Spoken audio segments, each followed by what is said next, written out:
in Willingboro, New Jersey, and that was outside of their jurisdiction. So Philadelphia SVU called up the police department there, and surprisingly, they were willing to work with them. And as agents from both departments are talking about this, going through the crazy details of this story, what they think may have happened, they agree that they need to try to talk to Carolyn, which was easier than they thought. They just went to her house to question her, and she calmly answered everything. And I think the way I worded that is a little bit confusing.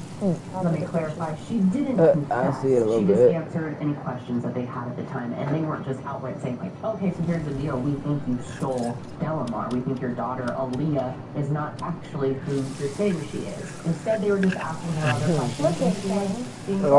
Now, Aaliyah wasn't actually at the house at the time, so they asked for a photo of her, and she willingly gave them one. And as they left her home, because she was so cooperative and friendly, they're wondering if maybe they're just chasing wild accusations. Maybe there's not actually any weight to them. But that changed pretty quickly after they talked to her sister, whose name is Evelyn, and she was the one who hosted the party and also happened to be really good friends with Carolyn. And that interview went fine, didn't cause any suspicion until they show her the picture that Carolyn had given them of Aaliyah.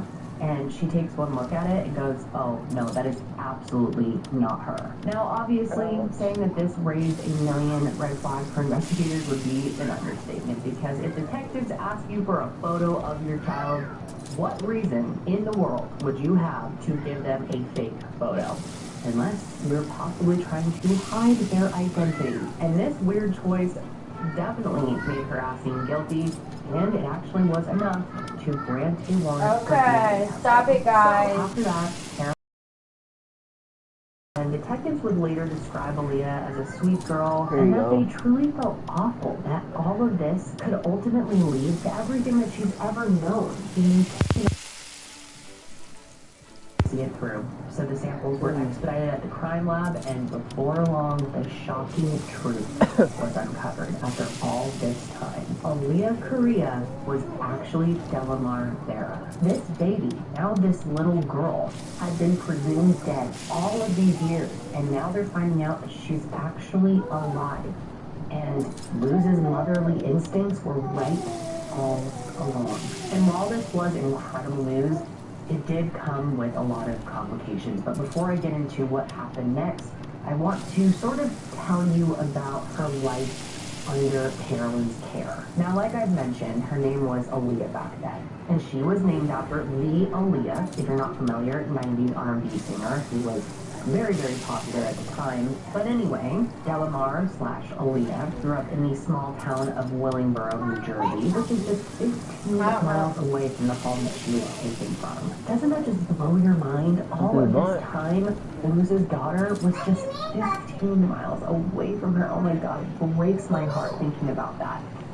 And yeah, she lived there with Carolyn, of course, who she thought was her mother, and believed her birth father was her mom's ex-boyfriend, Andre.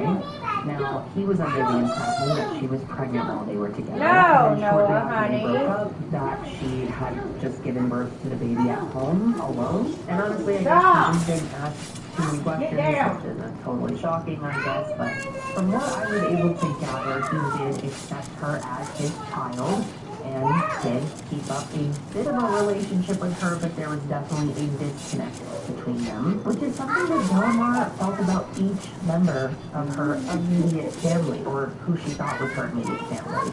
She had 3 siblings, but all of them were much older than her, in their teens, and one of them was actually nearly 30. But the big age differences weren't the only reason she felt detached from everyone. Their home life was also just pretty chaotic and had a lot of instability, and Delamar never really had her own space. She eventually outgrew her toddler bed that was in Carolyn's room, and I guess she would just find anywhere that she could sleep for the night in the house. And luckily, in all of this, she did find safety and comfort with Carolyn's stepmother and his wife, Antoinette.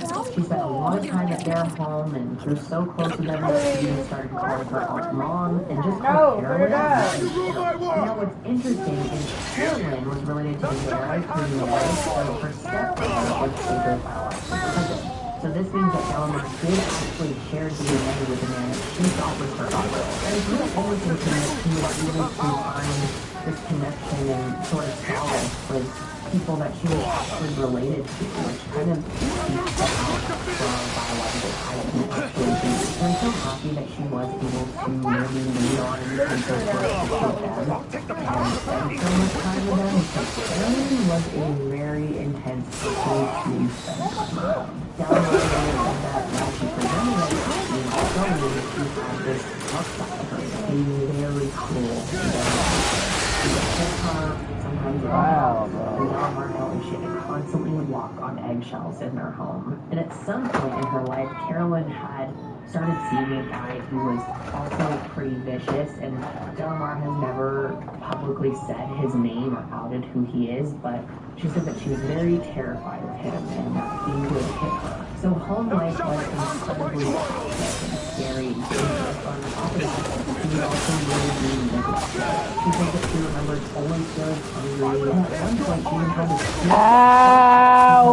just to get food. But even through all the necessities, she was able to remain a really happy child. She really received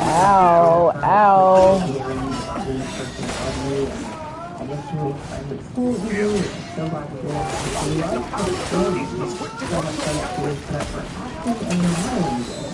But, I gotta say, kidnapping a child and then trying to become their monitor is, that's a lot. So by the time Delmar was just 6 years old, she had already been through so much in her life. And but she's about to go through even more. Like, why don't you ever fucking heal when I press the button, bro? She was completely unaware of how important this day was going to be and, determine the outcome of the rest of her life. But she says she does have some memories of it. She would later say that she really gravitated towards Luz as soon as she saw her, and that she just thought she was a beautiful lady, and that the two of them were sort of just kind of looking at each other with these huge smiles. So she felt something immediately, which is really, really interesting to think about. And what's also interesting is Today, where's my ring? Completely oblivious to the events. Put it back on the She says she does recall that Put it back over here. Please. I'm really gonna beat your ass. Wonder why. She warned her that this bad lady is trying to take her away from her family. And Delmar remembers probably feeling that she doesn't want the lady to do anything. And how terrifying would that be for a child, for your mother, to tell you, oh yeah, there's someone that's trying to take you away from us, meaning do you know you? And then tell you that she fears and anxiety. Oh my god. And like, I don't really fucking get it, bro. Whatever she had to do to stay with who she thought was her family. I mean, who wouldn't? So much so that when the two of them had to go into the DNA testing, Carolyn kept taking Delmar into the bathroom to spray solution in her mouth and told her not to swallow until the test was done, and she listened. And it was later discovered that Carolyn, so brilliant, she had brought in bottles of her own saliva in an attempt to have the swabs absorb her saliva instead to manipulate the results. Clearly that shit did not work, and after the results came back, the two of them were officially separated by the state, which had to have been really, really scary for Delmar.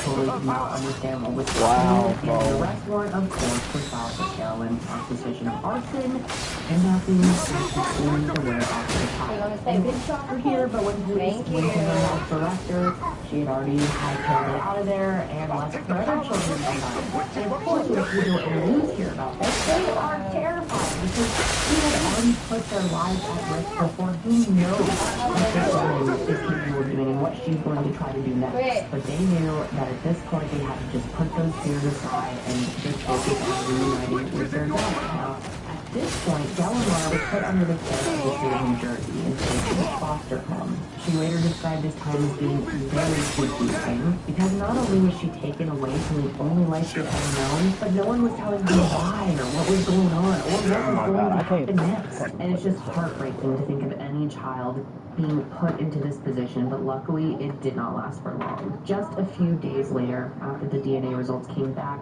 authorities arranged for an official reunion at a government office in New Jersey. And I just love this next part. I thought this was so cute.